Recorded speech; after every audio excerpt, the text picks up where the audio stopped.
I feel like it's extremely important to speak with your partner about sex and what makes you feel good, what turns you on. And it's also important for you to know that for yourself as well, because you're not going to be able to tell somebody else what you like if you don't even know what you like. 100.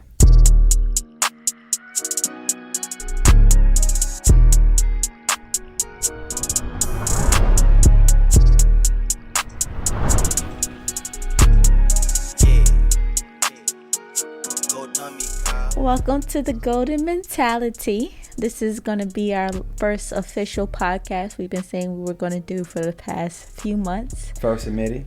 No excuses on why it took us this long to do it, but here we are. So let's get it. Here we are. So for those of you who don't know me, my name's Lex. And for those of you who don't know me, my name is Rock. All right. So this podcast, I wanted to more so focus on marriage. I want to take a dive into marriage. I feel like one thing everybody knows we're good at is business and entrepreneurship, and of course our specialty in credit and finances. But a lot of people don't know that I feel like we have mastered marriage or mastering marriage, because I feel like there's always going to be something to learn. So I feel like at this point in our life right now, we can definitely share advice and give our journey and tips and tricks along the way that we've done. Yeah. So I want to get raw though. Yeah. Let's make it exciting. Definitely make it exciting. Let's make it something they listen to. Exciting and educational as well, and raw. I say raw because I feel like on social media we don't display our problems and our arguments for respect out of each other. I mean, that's not mature to do, is to announce every time we're mad at each other or diss each other on social media. So all we do show is when we're happy, and everybody be like, power couple, power goals. Yep. You know, you guys are inspirational. You know, I want just couple goals, period. Yep. And I think that when they say couple goals, they just focus on the good and don't understand the dark side that comes to marriage. Yeah. Or to any relationship. Yeah. I mean, I feel like that's not just for a wife and a husband. That's for a son and a mom, son and a dad, sister and a brother, son and a dad. Like I'm saying, if you got a relationship with anybody, you know, there's like, you have ups and downs. But I mean, you're focusing on marriage. I'm sorry, I didn't mean to get across the board. Yeah, but I'm more so saying, like, don't do that with me tonight. Yeah, I'm more so saying, like, when it comes to a relationship, you know, it always gonna have its ups and downs. It should have more ups than downs, obviously. That's what we shoot for. But you know, you do have your ups and the downs. And I think I'm gonna start this off and just say the way that you go about handling those dips is the most important thing. Because you know, you're gonna go through things where you both don't see eye to eye. Are you gonna be the one to blow up, get hot, throw something, break something? Or are you going to be the one to say, okay, cool, I realize right now I am angry. I realize this might lead to something bigger than I want it to be. This might lead to a negative situation, you know? What can I do to not go that direction? Right. That's what I want to know. Right. But let me ask you this. Before we get deep into arguments and stuff and how to handle it, I would like to ask you, what's one thing that you wish you would have known or wish you would have done before marriage or before getting into a serious committed relationship? And I just recently found this out. Like, as a young man growing up, you know, and I'm not blaming my father at all for this, but I never had no father figure. So I moved through life the way I thought I was supposed to move through it. And I would say with me, looking at sex as a tool, or more of like just something to do, opposed to it being more emotional, being a more intimate situation, right? Experience, right? I would say that's one thing that I did. I literally, and you can vouch for this shit, I literally just been like, okay, cool. That's not the way it's supposed to go. That don't sound right. I can't move like that. You know what I'm saying? So you wish you would have understood sex would be different being in a serious relationship? Yes, I wish I would have known or had some type of thought process, or even explained or told to, like, hey, when it comes to, you know, you being involved with one person and y'all being intimate, you know, sex ain't just like no chick on the side where you just smashing her. Right. It's more and so get it all the time. Exactly. It's more so, yeah, and you get it all the time from when, you know, when you want it. Right. It's a pleasure to you. You move on, that's it. You know, that's how me and a lot of men think. That's how some females think too, right? So with me, I'm starting to realize now, you know, like I said recently, that sex is intimate. It's supposed to be intimate. You know, and most females get turned on when it is intimate. Yeah. So just so I make sure that I understand. So a lot of guys can have, I guess, emotionless, pointless sex. Like, doesn't have any meaning behind it. And, yeah, something to do. Right, just something to do. And I feel like some guys get into a relationship not really understanding that that's something that's not going to be the same. Like, you can't be in a relationship with somebody and then get sex anytime you want, anytime you feel like it, just because you have to learn how to control your sex drive, your hormones, to be committed to this one person, because that one person just might not be as sexual as you are. Yeah. Yep. And that can be a guy being with having this high sex drive and the female not, and that can be the other way. That can be the female having a high sex drive and the guy not. You know what I'm saying? So most of the time, whenever those situations are flop like that and they don't logically understand that it's more of an intimate thing for the next person, they'll go out and fuck somebody else. Right. You know? So very common. So sex is a big topic when it comes to relationships, period. So like, at what point do you know that it's you that's the problem? You know what I'm saying? Like, how do you know, okay, it's me wanting too much sex, it's not my other partner who's just not giving me enough? Wow, great question. You tell me, because for some reason I can't pinpoint an answer for that right now. I don't know, because I mean, I know that's been, like, personally in our relationship, that was more of a you thing, so I can't speak on that. I don't know if it's, I can't answer that question. Okay. Because I didn't experience that. Okay. And honestly, if I can give you an answer, I would. So what do you feel like is enough sex for you then? I guess it just depends on what you feel like is enough, or how did you realize, how were you able to differentiate between I'm getting enough sex to I'm just too horny to the point where I need to slow it down? I don't know. I know with you, I got a lot of no's when it came to sex. So that kind of like toned me down a lot. Like, okay, you know, first I went through stages, first of all. Then the stages was, let me speak. I'm sorry, but let me speak. The stages was, I was angry. I was angry because I wasn't getting it. Like, damn, like, how is she acting like that? You know what I'm saying? Then it went from anger over to me looking at myself like, damn, my sex not good enough. So I'm gonna say from a self-doubt perspective.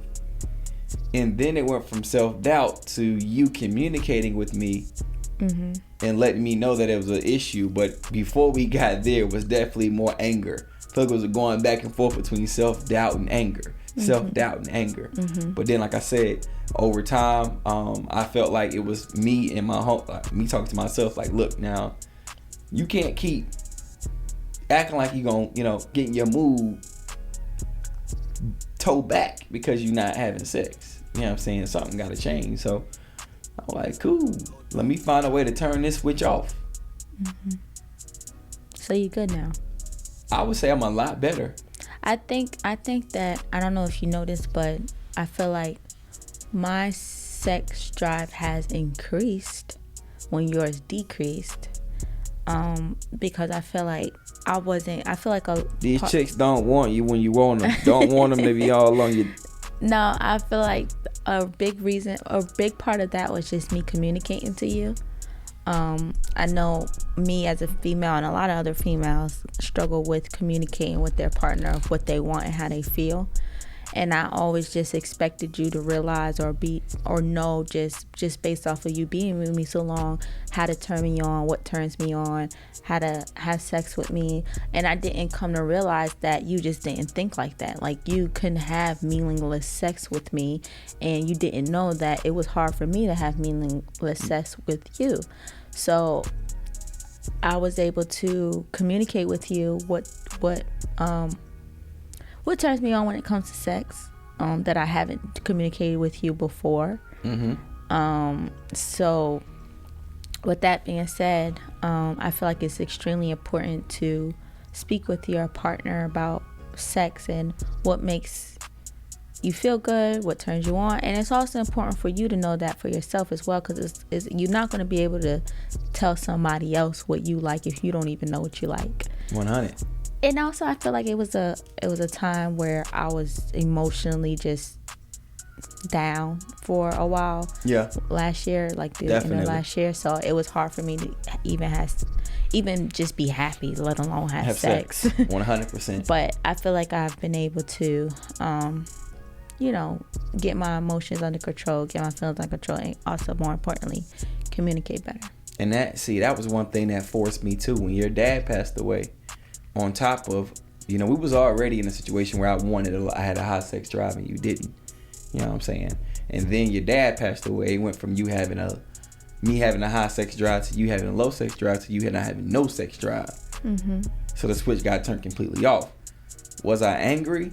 Yes. Did I want sex? Yes. Hell yeah. But I'm looking at it like, okay, first of all, her dad just passed away. Mm-hmm. If I can't understand that, I can't understand nothing. Mm-hmm. You know what I'm saying? It don't get no worse than that. Mm-hmm. So let me, look at this from her perspective. Mm-hmm. And let me fix this damn issue. Because now I see I got a problem. I'm still getting angry, and I know for a fact I shouldn't be because of the circumstances. Mm-hmm. Right.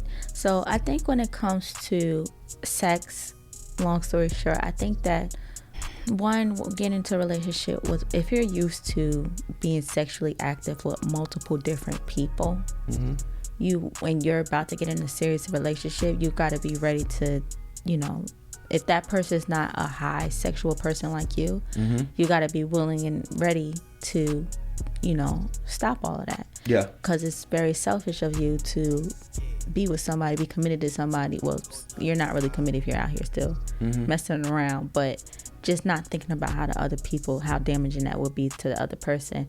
And also, it's important to communicate with each other about how you feel and not get offended either.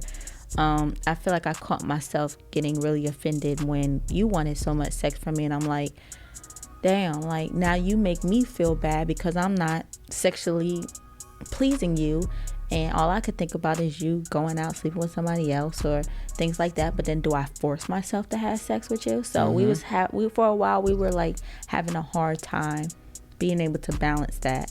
But I feel like now we got it together where, now I feel like I gotta ask you, can we have sex? Yeah, my sex switch is definitely broke. I don't know, like lately, I'm gonna just keep it a band. Like, I've been laser focused, and I realized when I had my mind on sex, I really won't focus, because my focus was on sex. Like, priority of my mind was like sexual. You know what I'm saying? And it's like, how do you focus like that? Yeah. You know what I'm saying? So it's like I need to learn how to balance it. You know what I'm saying? Right now it's off. You know what I'm saying? Yeah, you gotta balance it. Yeah. It's all about balancing it. All right, cool. Let me ask you a question now. No, I had a question. No, I want to answer the same question I asked you. Like, what did I wish I known before getting married? I want to answer that question. Okay. Or what I wish I would have done. Okay. I feel like when I wanted to get married with you, I was just only focused on one aspect, and that was, I love you. I never want to be without you. Let's get married. you know. And I didn't really think long term. I didn't really think about the trial and error we'll go through, the growth we'll go through, the changes that we'll go through, what it really involves to be in a happy marriage. And one thing that you said after we got, well, you said it before we got married. You was like, marriage is just a title. You know, if your relationship's not right, then marriage won't make it better or won't change anything. It's really just a title. Exactly. And I was like, yeah, that makes sense. Some people get married thinking that their relationship's going to be better, but if your relationship is shit, because they said they married. Yeah, but if your relationship is shit before you even get married, what makes you think marriage is going to make anything better? Honestly, it makes the shit worse. Exactly. I feel like the same thing happens when people like get a baby. Like some people are like, oh, if I have a baby, it's going to make them stay. It's going to make me love me more. No. It's just not. It's definitely going to, because now you two not only have to worry about you two. Right. But you two got to worry about you three. Yeah. And that can throw things way off. But I didn't look long term, and I didn't really take the time out to do my due diligence. One thing I really would say for people who's thinking about getting married or newlyweds is definitely go to counseling. There's nothing wrong with going to counseling. People have a misunderstanding that you should go to counseling when things are bad, and that's when it's too late, honestly, because it can be too late. Yeah, it can be too late. You should go to counseling when things are good to keep it good. Exactly. Don't wait. At least that's what our therapist told us. No, I believe it. I really believe it. I really believe it.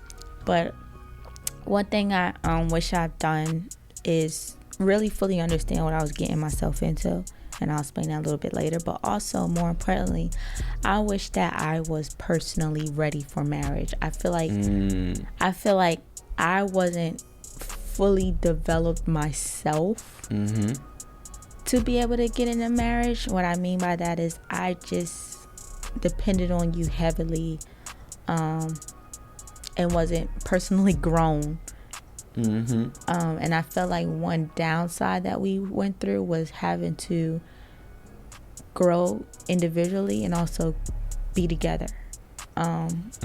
Yeah. So people grow. Some people grow apart. Yeah, I'm glad we didn't grow apart. Yeah. I'm glad we grew together. Yeah. But I feel like had I focused, so I'm the type of person, let me go ahead and tell you, I'm not ashamed of my past because it is what it is. I was the type of person to get in relationship after relationship after relationship after relationship. And I never once in 6 of my teens has been a good enough period of time focused on myself and myself only.